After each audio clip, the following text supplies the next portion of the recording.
Hey, how's it going, everybody? I just wanted to give you a video on fall cleanup, fall maintenance of your home. I think my house is a pretty darn good example of that because my house is always on the back burner for projects and things to do because I'm always working on someone else's house or because I got 3 boys and one of them's 1 year old. So let me just show you some things that there's a couple things I've already did, and there's a lot more that need to be done.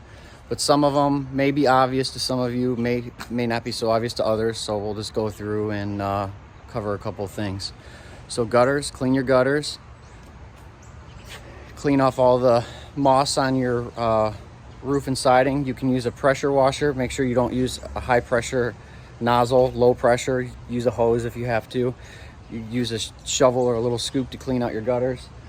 You want to do that so you don't build ice dams. If you build ice, you get that big block of ice that builds up in your gutter, or eventually it'll build up into your shingles on your roof, and it'll go up under your shingles, and then it'll be on your geez Louise, brain fart, the board that's under your shingles. It'll get in under there, and then when it's in there, it's in with the nails that are holding your siding on.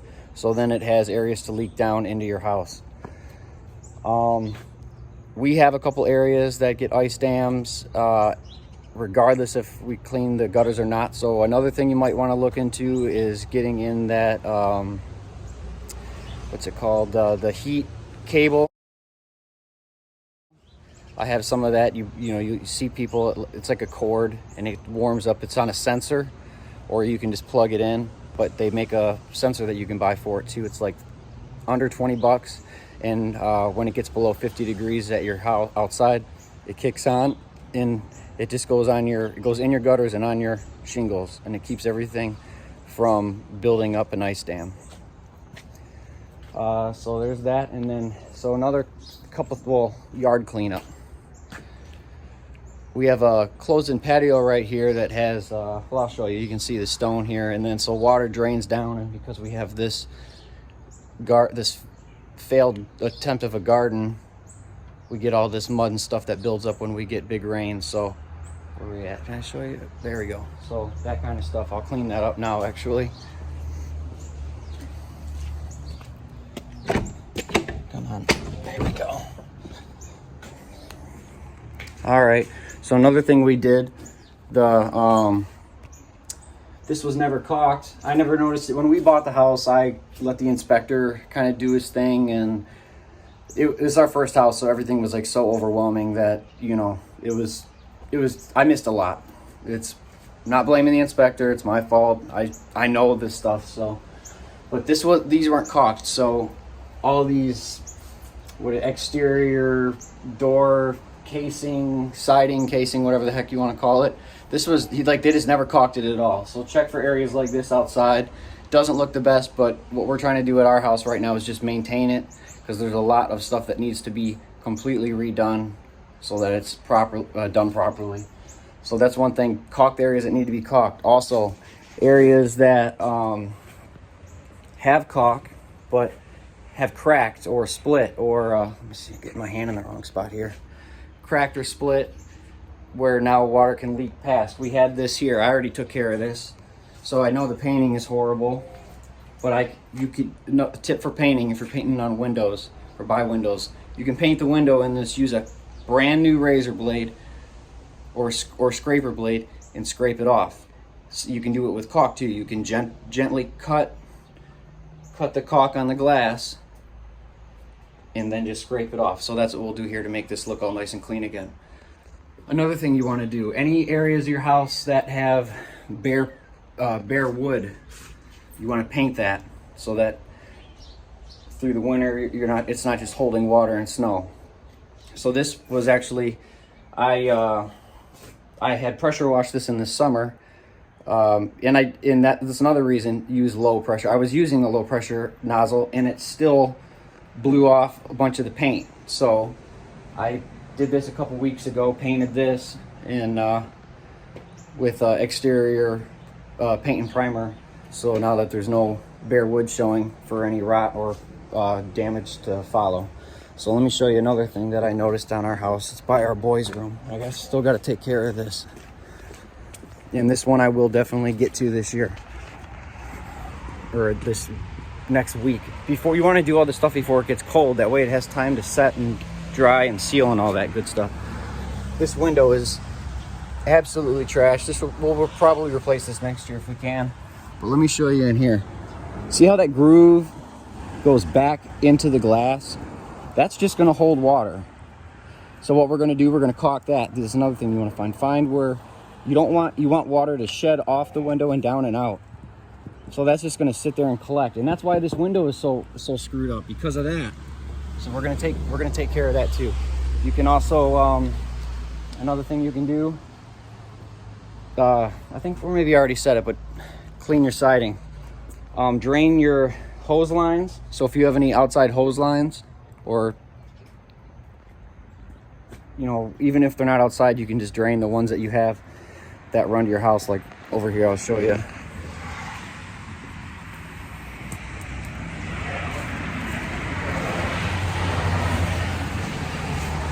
Another thing, if you can, remove your window AC units. Our AC broke this year, so got a quote to get everything replaced. It was way out of our budget for the time being, so we just decided to do window units. Take them out of your windows if you can. Don't leave them in.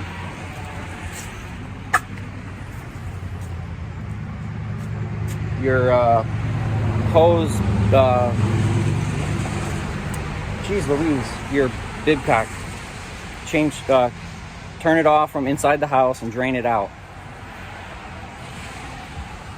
More dirt and debris. We had some birds living up here. Sorry, my hand. We had some birds living up here in these baskets. I don't know what the heck happened with the birds. Something must have tried to get them. But they all got knocked down by some animal of some sort. And it's just another mess. Here's these cables that I was telling you about. I still got to put them up. They're out here so that I can do this. And you can get different lengths. Roof and gutter de-icing kit. You can get different lengths, different sizes. So depending on how much run you have in that whole ordeal. I might do a video on installing those. Maybe not. And just general yard cleanup. Let me show you some, walk around, this kind of stuff. You don't really want to see that too much. That's not good. So you want to seal that. Like I said, this house is in kind of almost border up. See, I made it worse. We're gonna not play with that. And then, so here we have our porch overhang, and they put this siding soffit vent stuff in, and they put it in the wrong way. It's not meant to run long lengths like that. See how it's sagging? So what we're gonna do for that is I'm gonna take some aluminum siding nails, and I'm just gonna pop them in the middle here in the couple spots so that it'll hold it up in place. This is one of the areas we get the ice dam. So our roof comes down, and then this overhang was built after the fact. So it is almost flat. There's almost no slope. It's not part of the main roof. So there's almost no slope here. So water just builds. Well, it does drain, but it wind and then freezing and all that stuff, it builds over time. So that's what caused that ice dam. And then in the gutter, it clogged, and then it built up. And then it was actually, I don't know how it got into here, but it actually, we had inside the overhang here, we had ice. We had an icicle that was like down to here. And then this was all sloped real crazy. So a couple things that you guys can look out for in your homes. Keep the water out, keep the cold out. If you guys like the videos that I'm posting, like and subscribe. We definitely appreciate it. We're almost to 200, and I really appreciate all you guys watching the videos and sharing. I guess we'll have one for you next weekend, maybe. We'll see what's going on. My work is constantly changing, adding stuff to jobs and that kind of thing. So it's why like my videos like bounce around all over the place, because it's always something's always changing. So hopefully this was helpful, and we'll see you next time.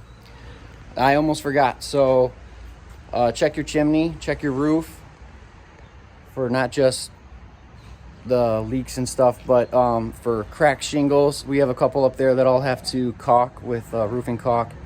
And then our chimney flue cap was damaged, had holes in it, full of rust. We took off the top. I brushed off everything and repainted the grate that's up there, because that grate is like bolted into the brick and it's in good shape. It was just the top that was real messed up. So the grate was in good shape, so I left that, and then just that's metal roof material that I 4x8 sheet that I cut in half, because that chimney's 36 by 19. So yeah, and then I painted it black with the Grill high heat spray paint by Rust-Oleum, and then repainted the chimney because it was all full of like rust drips and everything, and repainted that white, so that looks a lot better. Water won't be pooling down into our chimney. Like I said before, I appreciate you guys, and thanks for watching. Like and subscribe.